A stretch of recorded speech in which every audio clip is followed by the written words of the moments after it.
안녕하세요. 혜원입니다. 현대인이면 꼭 알아야 될 화두 33가지 중에 오늘은 네 번째 시간이 되겠습니다. 지난번에 그 화두 잘 생각을 한번 해보셨나요? 지난번에 문제 이런 거였죠. 그죠? 어느 길을 가다가 동맥산골에 찬 우물을 봤었을 때 어떻게 어떠하냐 두 번째 이 참 우물을 마셨을 때는 어떠하냐라고 물어보죠. 이에 대해서 두 분께서 댓글을 남겨주셨는데 읽어드린다면 산길 첫 번째 분은 산길을 가다가 우물이 있어도 제가 목이 마르거나 필요하면 반가울 거고 아니면 지났을 거다. 그리고 마셨을 때는 물도 필요해서 먹으면 약이 되었을 거고 억지로 마셨으면 찜찜한 마음이 들 거다라고 얘기하네요. 이 세상에서 느낌은 다 다르거든요.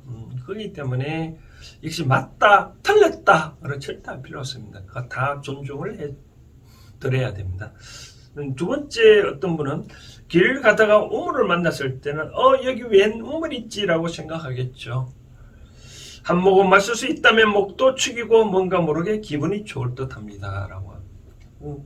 각자 좋은 느낌 이렇게 댓글 남겨주셔서 감사합니다.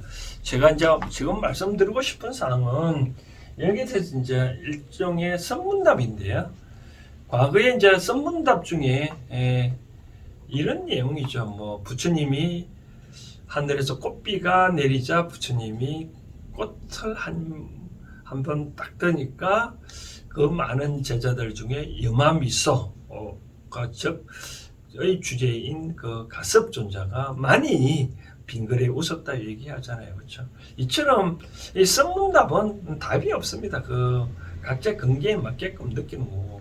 저도 어릴 때 보면 우리가 밥상머리에 보면 아버님이 찡그리면 저분이 왜 찡그리는 건 다 알잖아요. 그렇죠? 애들이 밥상머리에서 뜯으면 안 된다라고 얘기해가지고 찡그리면 이제 그걸 알고 우리 행동하잖아요. 그렇죠? 이처럼 사회 현대 자연에서는 많은 내 앞에 보이는 것들이 많이 옵니다.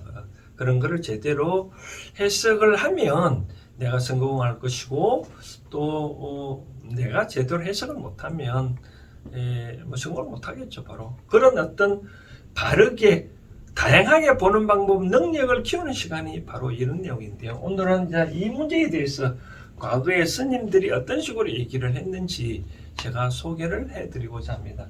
첫 번째는 이제 설봉스님.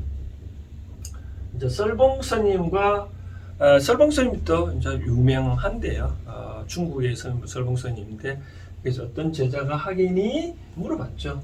첫 번째 물었으니까 대답을 뭐냐면 이 찬 우물을 만났을 때는 어떻게 했냐라고 하니까 밑이 보이지 않는다. 밑이 보이지 않는다. 이렇게.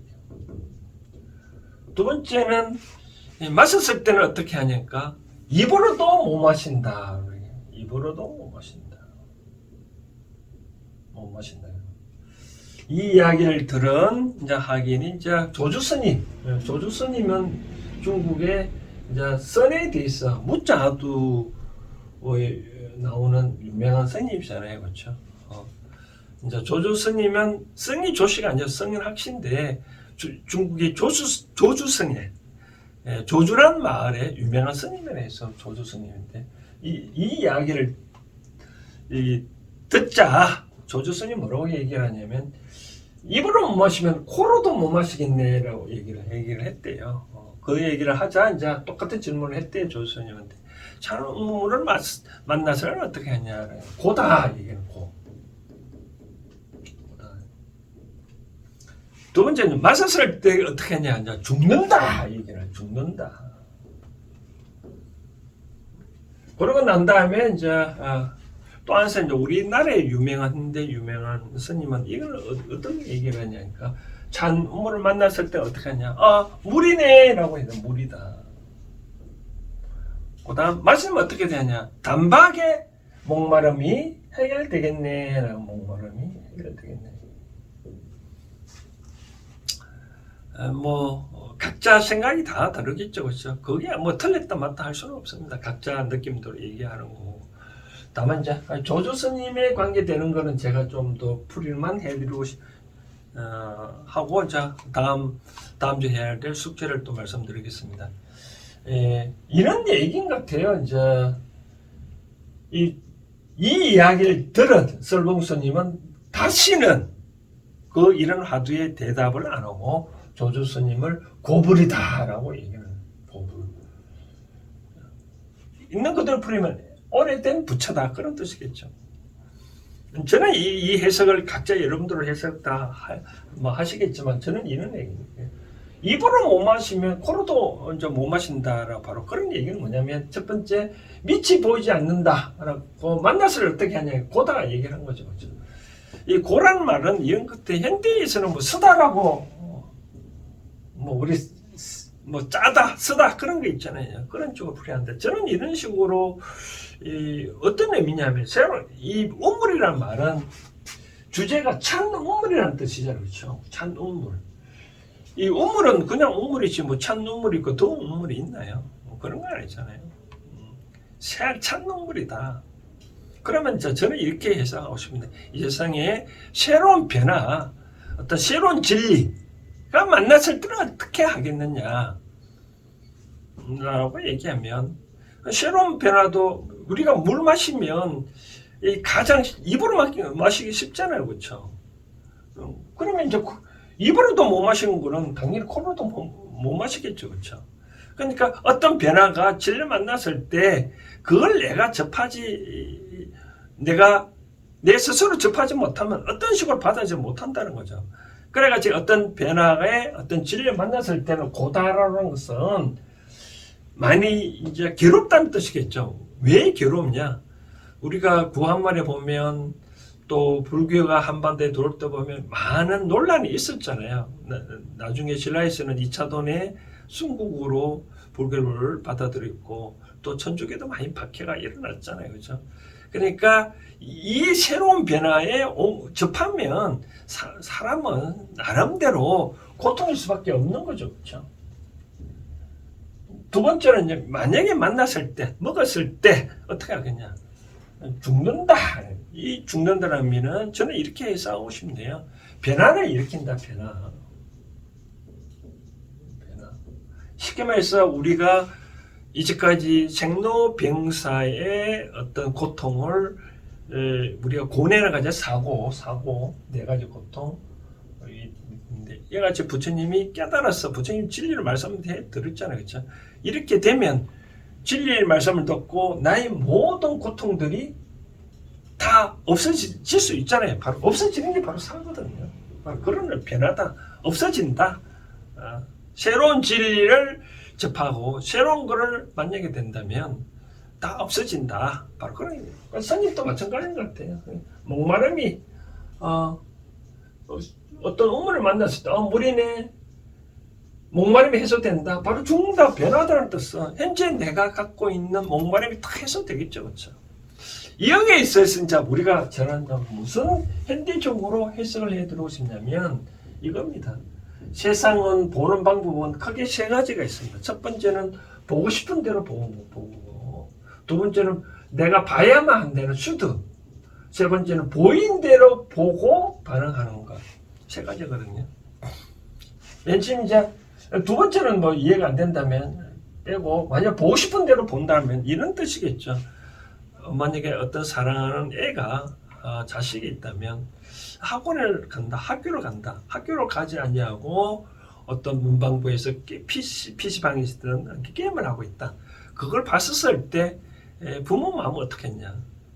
그런데 또 어떤 집에 들어왔을 때 자식이 PC를 하고 있다. 라고 할 때 어떻겠냐. 그럼 첫 번째, 보고 싶은 대로 본다면 어떤 마음이 일어날까요? 그럼 속에 열불 터지겠죠. 그렇죠? 학생은 학교 가야 되고 학원을 가야 되고 또 집에서 공부를 해야 되는데 PC 보고 있는 그 모습 보면 열불 터지겠죠. 그렇죠? 그게 바로 보고 싶은 대로 보는 거예요. 부처님도 경계를 했죠. 이 세상을 있는 그대로 보고 색안경을 끼고 보지 말라는 거죠. 그렇죠? 그게 바로 세 번째, 보이는 대로 보고 반응하는 거죠.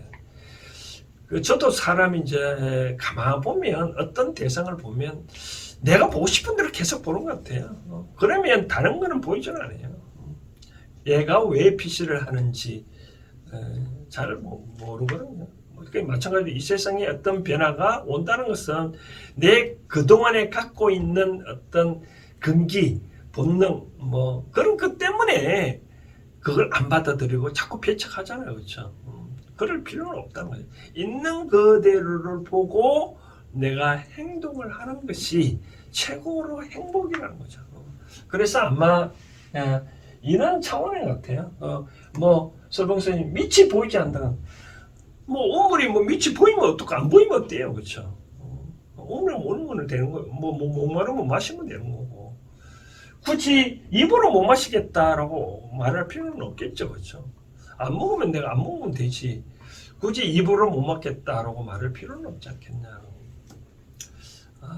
요 하두는 이런 식으로 정리를 하자면 이 세상을 있는 그대로를 보고 행동을 하는 것이 진정한 행복이다라고 말씀을 드리고 싶네요. 자, 다음 주 또 얘기를 해야 될 과제는, 숙제는 이런 얘기를 하고 싶은데, 아까 조주 스님 관계된 얘기를 했는데, 조주 스님이 이제 스승은 남전 스님이거든요. 이제 조주 스님이 최초로 조주 스님이 이제 남전 스님을 처음으로 만나러 갔죠. 만나러 가니까 남전 스님이 그대로 이제 누워 있는 상태에서 조주 스님한테 얘기를 했대요. 너는 어디에서 왔느냐라고 하니 조주 스님은 서상원에서 왔습니다. 그러면 다시 남전 스님이 서상원 보았느냐라고 얘기를 했대요. 그러자 조주 스님은 서상은 보지 못하고 누워 있는 부처는 보았습니다라고 얘기해요. 그러자 이제 남전 스님이 이제 벌떡 일어나가지고 다시 물어본 거죠. 너는 주인 있는 삶이냐, 주인 없는 삶이냐라고 물으니까 조주 스님이 주인이 있는 삶입니다라고 이제 얘기를 했죠. 그러자 이제 남전 스님이 질문을 하냐면 너희 주인이 누구냐라고 물어보죠. 너희 주인은 누구냐라고. 그러자 조주 스님이 뭐로 답변했냐면 이른 봄입니다. 이른 봄입니다. 그런데도 불구하고 스님의 옥체는 만강하십니다. 좋다는 뜻이죠. 이런 이제 응답을 했답니다. 그러자 이제 남전 스님은 조주 스님을 이제 여기에 그 절에 있게끔 공부하게끔 허락을 한 거죠. 그렇죠? 그럼 이 대목에서 제가 질문은 상은 보지 못하고 누워있는 부처를 보았습니다. 또 너희 주인이 누구냐 할 때 이런 봄입니다. 스님의 옥체가 좋다라고 했는 이 뜻이 과연 무슨 뜻인지 한번 생각을 해보시길 바랍니다. 참고로 여기서 서상은 받느냐 할 때 이 서상은 서자는 어떤 서자냐면 상스러울 서자.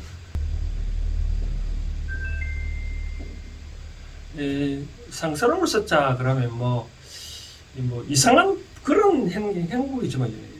그죠? 성인들 모습 갑작스럽게 구름이 꼭